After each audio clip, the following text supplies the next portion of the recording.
Et moi, je me souviens avoir commencé à recevoir des femmes qui étaient enceintes et qui étaient envoyées par l'hôpital.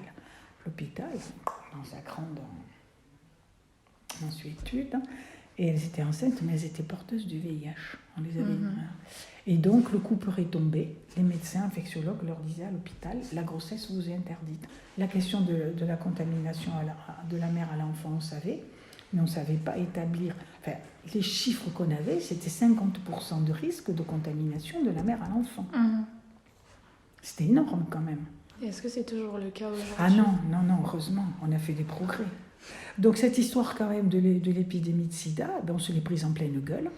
On s'est dit, on n'était pas les seuls, qu'il fallait qu'on réagisse et qu'on la prenne à bras le corps et qu'on soit inventif. Et je peux vous dire que quand même, au début des années 90, il n'y avait pas grand-chose.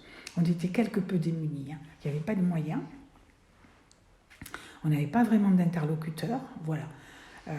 Et il a fallu qu'on invente. Et on a inventé énormément. Ça, c'est ce que permet de faire les associations. Les associations, ce sont des lieux qui peuvent être réactifs.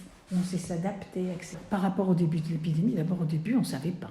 On ne savait pas bien, on ne savait pas les modes de contamination, on ne savait pas bien la prévention, il n'y avait pas beaucoup de moyens. Et il faut savoir que la publicité pour les préservatifs était interdite en France. Parce que c'était assimilé à un moyen de contraception. On a pris beaucoup de retard. Donc il y avait ça.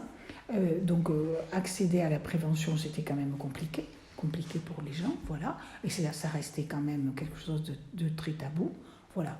Alors, ce qu'il y a maintenant à l'heure actuelle, la chance que l'on a, c'est que petit à petit, on a développé l'accès au dépistage. On a facilité. On a eu la première partie de l'épidémie jusqu'en 1996, où on était démunis, il n'y avait pas de traitement, etc.